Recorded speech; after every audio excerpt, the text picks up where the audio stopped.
Bienvenido a Saboreando la Palabra, el comentario a las lecturas de la Misa Dominical. Te habla el Padre Ángel Siapi, de la Parroquia Cristo Redentor en el Paraíso, San Juan, Puerto Rico.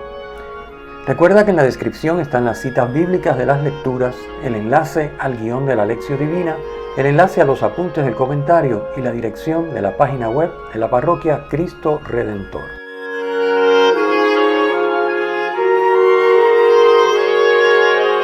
En el nombre del Padre, del Hijo y del Espíritu Santo. Amén. Escucha, Señor, nuestras súplicas, para que al confesar la resurrección de Jesucristo, tu Hijo, se afiance también nuestra esperanza de que todos tus hijos resucitarán. Por nuestro Señor Jesucristo, tu Hijo, que vive y reina contigo en la unidad del Espíritu Santo y es Dios, por los siglos de los siglos. Amén. Hoy estamos celebrando, este próximo domingo, 2 de noviembre, la conmemoración de todos los fieles difuntos. Esta es una celebración que tiene precedencia sobre la liturgia del domingo y por lo tanto no vamos a estar celebrando la liturgia ni, por supuesto, las lecturas del domingo del tiempo ordinario que corresponde, sino que por ser la conmemoración de los fieles difuntos, las lecturas se escogen del elenco de lecturas para las misas de difuntos y misas exequiales. Así que en este caso, como son varias las posibles lecturas de las que se puede elegir, la primera, la segunda, el Salmo, etcétera, el Evangelio, hemos tomado la decisión de escoger una de entre tantas. Así que hago la salvedad al comienzo de este comentario para que se sepa que la primera lectura que voy a comentar no es la única posible. Lo mismo Salmo, segunda y Evangelio, es decir, puede usted acudir a su celebración en su parroquia y encontrar que la lectura que se utiliza es distinta por lo que acabo de explicar, porque hoy las lecturas se escogen de la variedad de lecturas, tanto de primera como de segunda, como de Salmo, como de Evangelio, que provee el leccionario para las misas de difuntos. Así que vamos a comentar entonces las que yo he escogido porque me gustan y pues es así. Y esas son las que vamos a comentar porque claro, tampoco tenemos tiempo para comentar 3 o 4 de las lecturas, ni tan siquiera 3 o 4 que son más. Así que vamos entonces a comentar la lectura comenzando por la primera, como ya es costumbre. La primera lectura que he escogido es está tomada de Isaías, el profeta Isaías, capítulo 25, versículos 6a y 7 al 9. Isaías 25 sabemos que es el primer Isaías.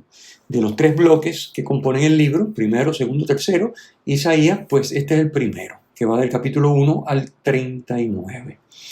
El profeta Isaías emplea en esta lectura la imagen de un banquete, en el versículo 6, para describir la salvación, versículo 9.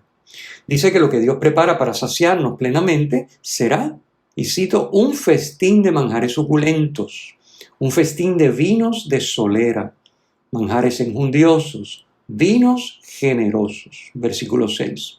O sea, lo mejor de lo mejor. Pero no solo eso, sino que, más importante aún, ya no habrá más muerte, nos dice en el versículo 8, es decir, que ese disfrute y saciedad de lo mejor serán para siempre, serán eternos. En el versículo 9, comienzo, nos dice, aquí está nuestro Dios, esperábamos en Él y nos ha salvado. Recordemos que la muerte es fruto del pecado. Por tanto, la salvación comporta aniquilar la muerte para siempre, como dice el versículo 8. Se nace y se muere una sola vez. Luego de la muerte, a los bienaventurados les aguarda el gozo y la plenitud que se evoca con la imagen del banquete de la que hemos hablado. Y que, como describe el Apocalipsis, no es un banquete cualquiera, sino es un banquete de bodas. Es decir, el gozo y la plenitud provienen de la entrega mutua de Dios en su Hijo, que es el esposo, a cada uno de nosotros, su pueblo, que somos la esposa. y viceversa de cada uno de nosotros a Dios. Es como en un matrimonio. El matrimonio se constituye mediante la entrega del varón a la mujer y de la mujer al varón, las dos simultáneas. Dios se nos entrega en su Hijo y nosotros nos entregamos a Dios por medio de su Hijo, y de esa manera se constituye esa unión que es como la unión esponsal. Por eso se habla de un banquete de bodas. En ese momento, nuestra relación con Dios será tal que quedaremos saciados con algo que nos supera, que nos trasciende, como alude la descripción del banquete en el versículo 6. En definitiva, como diría Santa Teresa de Jesús, solo Dios basta. En ese momento podremos comprobar que solo Dios basta. Pasemos a la segunda lectura. Segunda lectura que he escogido está tomada de Romanos, la carta de San Pablo a los Romanos, capítulo 8, versículos 31b al 35 y 37 al 39. San Pablo dice que Dios no se reservó a su propio Hijo, sino que lo entregó por todos nosotros. Versículo 32. Y la conclusión que saca es, primero, que Dios nos dará todo junto con su Hijo, puesto que si no se reservó a su Hijo y nos ha dado a su Hijo, ¿qué nos negará? Nada, nos dará todo junto con su Hijo. Versículo 32. Segunda conclusión, Dios no condena, versículo 34, sino que justifica, versículo 33, a los elegidos. Y es Cristo quien intercede por ellos, versículo 34. Los elegidos de Dios, frase que aparece en el versículo 33, son todos los seres humanos que responden a la llamada de Dios. Es decir, todos somos elegidos, pero los elegidos de Dios a los que se refiere el versículo 33 son todos los llamados que han respondido. Todos hemos sido llamados, pero solo los que responden se eligen a sí mismos para participar de la vida divina. ¿Por qué? Porque es un don, porque los dones no se imponen, se ofrecen, y porque Dios respeta nuestra libertad. Así que, como Dios sabe que a nosotros lo que más nos conviene es la vida en comunión con Él, participar de la divinidad, nos llama a todos. Pero no todos son en definitiva elegidos. ¿Por qué? Porque no todos responden dejándose elegir, o sea, correspondiendo a la invitación que Dios les hace a participar de la vida divina. Nada ni nadie puede impedir que Dios nos dé todo lo que tiene preparado para nosotros, es decir, que se nos dé Él mismo, junto con la creación redimida, incluyendo nuestras personas con su cuerpo y su alma. Solo nosotros podemos impedir con nuestra libertad que Dios se nos dé. Solo podemos impedirlo nosotros mismos cuando no alineamos nuestra voluntad con la de Dios. Finalmente, comentemos el texto evangélico que he escogido, tomado de Juan, el Evangelio según San Juan, capítulo 14, versículos 1 al 6. Este texto está tomado de los pasajes que comprenden los discursos de Jesús en la última cena, ¿okay?, que abarcan los capítulos 13 al 17 en San Juan. Aquí estamos en el capítulo 14, los primeros 6 versículos. En el versículo 6 encontramos a Jesús que nos dice: yo soy el camino y la verdad y la vida. Yo soy es el nombre con el que Yahvé se revela a Moisés en Éxodo 3:14. Jesús emplea la expresión para revelar a Dios en su persona. Está diciendo, yo soy. Obviamente, en español tiene sentido decir yo soy el camino, la verdad y la vida. Quiere decir, yo me identifico con el camino, con la verdad y la vida, pero esa expresión yo soy es más que decir yo me identifico como el camino, la verdad y la vida, sino que es el nombre propio con el que Yahvé se revela. Yahvé le dice a Moisés, yo soy el que soy. Así que Jesús está utilizando la expresión para revelar que Él es Dios. El Evangelio está tomado del relato de la última cena, como hemos dicho. en el Evangelio de Juan. En la primera sección del discurso, a sus discípulos, Jesús les anuncia su partida al Padre. Ellos manifiestan tristeza e inquietud, y Jesús los invita a confiar en Él y en el Padre. Dice el versículo 1, creed en Dios y creed también en mí. Y los consuela asegurándoles su presencia entre ellos por el amor. Eso lo encontramos en el capítulo anterior, Juan 13, versículos 33 al 35. Por medio del amor, Él va a permanecer con los suyos. Y finalmente, en el versículo 2 de la lectura de hoy, Jesús les anuncia que se reunirán todos en la casa de mi Padre. Nos reuniremos, dice Él. Yo los aguardo en la casa de mi Padre. Notemos que el diálogo se da en dos planos. Jesús está situado en la Trinidad. Los discípulos en el plano de la realidad humana que están viviendo en ese momento. Jesús habla del Padre, de su casa, la casa del Padre, del camino hacia esa casa y de su relación con el Padre. Dice en el versículo 9, por ejemplo, quien me ha visto a mí ha visto al Padre. Y en el 11, yo estoy en el Padre y el Padre en mí. Estos versículos no se incluyen en la lectura litúrgica, por eso les invito a leer un poquito más allá de lo que comprende la lectura para la celebración de la misa. Lean un poquito más para que tengan un sentido más pleno y vean estos versículos que estoy comentando. Los discípulos quieren seguir teniendo acceso a Jesús y por eso ellos quieren conocer el lugar y la persona donde va a estar. Él está hablando de que va a casa de su padre, pues ellos quieren saber quién es el padre y dónde está la casa del padre. Tomás, de hecho, manifiesta concretamente que ellos no saben a dónde va Jesús. Y como no saben a dónde va Jesús, no pueden saber el camino. Eso está en el versículo 5.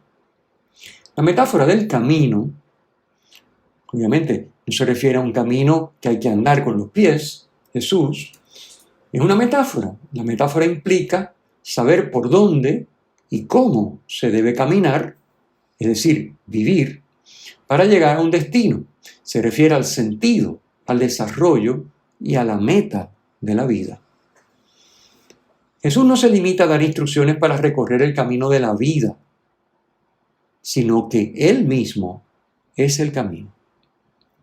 El camino no son normas, ni reglas, ni disposiciones, ni dogmas. El camino es Él y de Él deriva todo. De Él deriva nuestro comportamiento, de Él deriva nuestro pensar, nuestro desear, de mirarlo a Él y ver cómo es Él. Más aún, de dejarlo a Él vivir en nosotros, para ver las cosas como Él las ve, querer como Él quiere, conocer como Él conoce, amar como Él ama. Y ese es el mandamiento, amar como Él ama. Bien, se trata entonces de caminar por, con y en Jesús, de pisar donde Él pisa, al ritmo que Él camina, deteniéndose donde Él se detiene, llevando lo que Él lleva, etc. Para estar seguros de que llegamos a la meta, que es la comunión con la Trinidad. Muy sugerente la metáfora del camino. Yo les invito a hacer oración con esta metáfora y a mirar cómo estamos caminando por Jesús. Recuerden que se trata de caminar por, con y en Jesús. Esto da para una oración muy rica, muy sabrosa. En segundo lugar, la verdad se refiere al conocimiento del ser y el actuar de Dios y del ser y el actuar del hombre. Este último está en íntima relación y dependencia del ser y del actuar de Dios. Solo Dios encarnado, Jesús de Nazaret, puede revelarnos quién es Dios y quién es el hombre. Así lo explica el Concilio Vaticano II. En Gaudium et Spes número 22 nos dice, leemos, el misterio del hombre solo se esclarece en el misterio del Verbo encarnado. Cristo manifiesta plenamente el hombre al propio hombre y le descubre la sublimidad de su vocación. Así que la verdad sobre Dios y sobre el hombre la manifiesta, la revela Dios encarnado, Jesús de Nazaret, el Hijo único del Padre. Finalmente, la vida se refiere a la vida divina, que es eterna, y que Dios, porque es amor, le ofrece gratuitamente como don al hombre. Solo Dios puede donarle su vida al hombre. Solo Dios, que tiene vida eterna, que tiene vida divina, puede hacernos participar de ella. En el versículo 6 leemos: nadie va al Padre sino por mí. El camino hacia Dios ya no es la ley, como en el Antiguo Testamento, sino Cristo, una persona. No es una letra escrita, es una persona. La casa de Dios ya no es el templo de Jerusalén, un edificio, sino la Trinidad. Entramos a participar de la comunión trinitaria siguiéndolo a Él, a Jesús, que es el camino, conociendo por medio de Él la verdad que se nos revela en su persona. El Padre y su casa, versículo 2, es un modo de referirse a Dios Trino, Padre, Hijo y Espíritu Santo, y a su vida en comunión de amor que hace de las tres divinas personas un solo Dios. Esa es la casa de Dios, la Trinidad. Al ofrecer hoy misas en sufragio por nuestros difuntos, examinemos cómo impacta nuestra vida cotidiana la fe que profesamos. Fe que hace que Jesús sea para nosotros camino, verdad y vida. Repasemos cuánto conocemos a Cristo, ¿verdad? La revelación sobre Dios y sobre el ser humano que Él es. ¿Ya dedicamos semanalmente un tiempo de calidad para estudiar el catecismo? Repasemos qué aspectos de nuestra vida no estamos dispuestos a recorrer siguiendo a Cristo camino y según Cristo verdad, y preferimos hacerlo a nuestro modo y según nuestro criterio. Repasemos cómo estamos conociendo a Cristo verdad por experiencia. Recuerden que no es un conocimiento intelectual. Conocer significa una relación personal con Él. El conocimiento que brota de una relación personal. No es un conocer de saber cosas sobre Jesús o sobre Dios. Es un conocer por experiencia, vivencial. Así que repasemos cómo estamos conociendo a Cristo verdad por experiencia. Cómo es nuestro trato cotidiano con Él. Nuestra fidelidad a la oración y a la lección divina. Si contamos con Él en y para lo que hacemos. Si referimos a Él lo que nos sucede y lo que sucede en nuestro mundo. Todo esto da para un tema precioso de oración.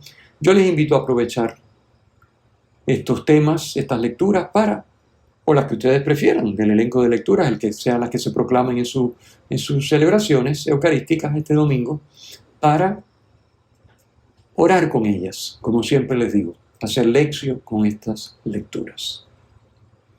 El Señor esté con ustedes y con tu espíritu. La bendición de Dios Todopoderoso, Padre, Hijo y Espíritu Santo, descienda sobre ustedes y les acompañe siempre. Amén. Si te ha gustado, usa el enlace para compartirlo con tus amigos.